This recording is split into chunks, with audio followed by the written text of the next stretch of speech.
yên kawan Nhi sa pu pa kawang na anyu linh ta Linh nhung pha na mong mai na Tawagan pu anyu lang ta Nang yang mong mabaya ayan chinchong na ta Anyu akan pu tawaman pi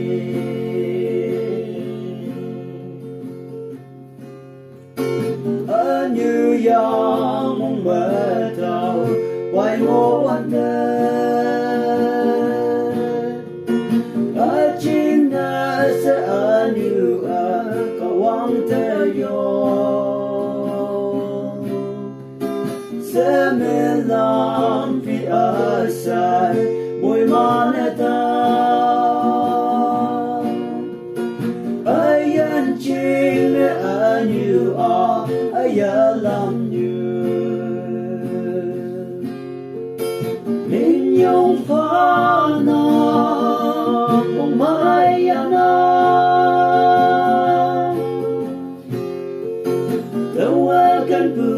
anyu lang ta Nang yang mong mabaya ayan chinchong ta Anyu akan pu tawaman pi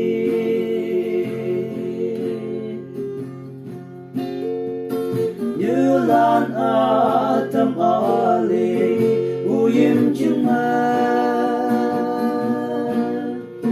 Như lan atam ayan may maong na Hapoy taman asay ni japaan Akim yan ang punyo'y man kung may tawlan Minyong pha na kung may alam Tawagan pu anyu lang ta Nang yang mong mabaya ayan chinchong ta